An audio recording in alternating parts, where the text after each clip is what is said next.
So, are you sitting down? A council has been blasted as draconian over new rules which will see enforcement officers allowed to hand out £100 fines for swearing. Think about this.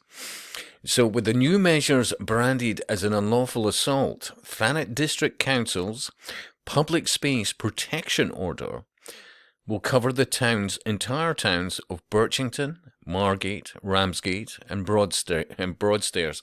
Think about this, yeah?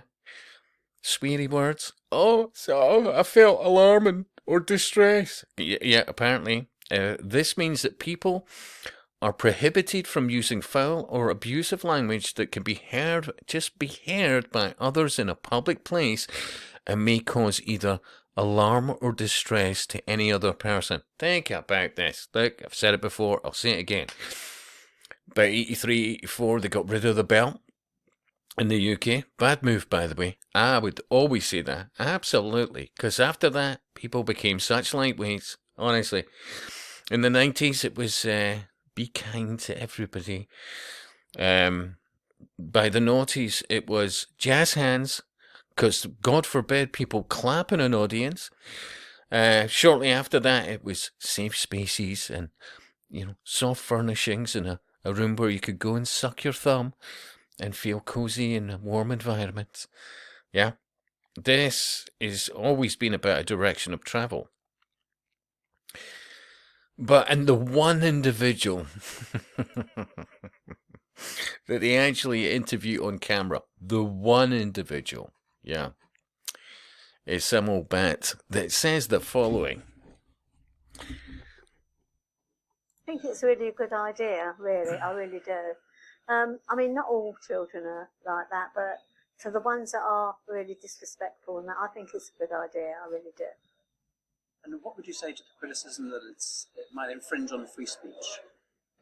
I don't think so. No, okay, you've got free speech, but that doesn't include swearing, I don't think, really. Free speech is free speech, but not being... Our countries can go to shit in a basket, but God forbid swearing being a thing. Abusive and making, horrible behaviour and swearing. No, I don't agree with that at all. I wonder where they got her from. I wonder if she's still got her membership of the Eastern Star. Anyway, that could be a completely innocent, dear sweet old lady with just a thought or two. I don't share her sentiment, I'll be honest with you. But yeah, the one individual they interview. Okay. So anyway, the Free Speech Union, which has been now deemed an activist group, has even threatened to launch a legal challenge over the new rule, claiming it is an unreasonable and probably unlawful restriction on the right to freedom of expression. So, long time at Ramsgate local Anna said, I think it's a bad idea because freedom of speech is very important. Like, imagine a lot of people on holiday, they probably couldn't be arsed with this pish and will go elsewhere. But, as always, if it's allowed in one part of the UK, it gets rolled out. So I would be very much against this. Very much.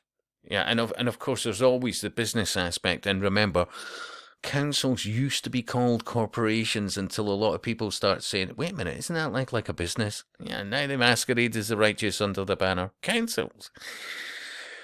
But, and you have to question a lot of their powers, because it is quite literally witchcraft, and you'd be astounded how many people who work in councils are occultists. Honestly, it's not an accident, that, by the way. And of course, it's never enough listen, what do you think George Orwell was trying to tell you in so many ways? Yeah? There was a plan, seriously. But, and of course, Labour say, this is a force for good, or words to that effect. It's a great thing, yeah? The Free Speech Union has threatened to legally challenge the council's new rule, with a spokesperson for the group saying, for example, the PSPO prohibits causing a disturbance to others. This has clear implications for lawful protest. The blanket ban on any behaviour that is likely to cause harassment, alarm or distress is a draconian measure that is wide open to abuse. It may be that the council only intends to enforce the PSPO in certain cases of legitimate antisocial conduct, but they had a duty to make the order itself clear about what those cases are. It is contrary to the rule of law to leave criminal sanctions entirely at the whim of enforcement officers, which, remember, could be third-party organisations. But remember, even the police, when you look into the background, they're still registered as businesses. But anyway, that's another subject. But, based on vague and ill-defined prohibitions. And this is where it is all tied into Agenda 21, where localized aspects of law through councils through a global network, which goes back to the global citizens and the global citizenship. And by the day, the best aspects of British law are disappearing. You could also argue, like, for example, the speed of anybody who's been deemed, for example, right wing, who is involved in anything. I would say it's quite disturbing how quickly they're in a court, that the normal process of law is just completely ignored, and they're hit with quite, I would argue, severe prison sentences as we head towards an almost martial law type situation. And I see this because, well, look at the data.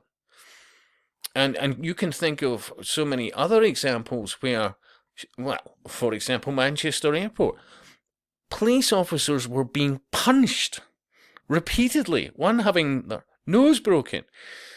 Are the individuals involved in that in jail? And how long ago was that? Yeah? It's a complex subject, but it's disturbing where we're going. Yeah? So let's go to comments. Will the proposed enforcement officers be fluent in other languages, or is this just another two-tier scheme?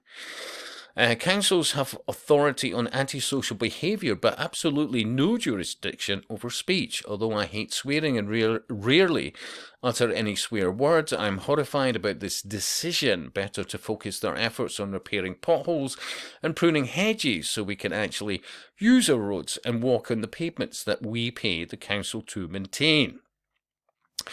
We've become a nation akin to Russia in a mere 5 weeks. The world is seeing us as country against its people, with a two-tiered policing system and an establishment trying to selectively enforce and take away free speech because they want to silence legitimate political criticism behaviour. Absolutely. I hope the minority of Labour supporters that turned out are proud of themselves for turning this nation into what's starting to appear to be a submissive totalitarian state. In 5 years' time, the people will have their say. I love the optimism, but I'd say there's a much quicker timeline of where this all goes. Let's just say that. How many years have I said? See this 2030 pish? It's there to humour the weak of mind. Oh, we've got years left. Yeah, no, not the reality. Look around you and it's still 2024. So we are becoming a dictatorship. Yes, we are. This is just a money-making racket for the council, what will they dream up next to make money from? But, well, it's an endless amount of opportunities through masquerading as the righteous. And, of course, this is another guy, he thinks it's a great idea. Absolutely. Where did he drag these people from? But yeah, wiki, ladies and gentlemen. Don't allow this kind of shenanigans and nonsense. Yeah? Your thoughts. And I'll speak to you soon.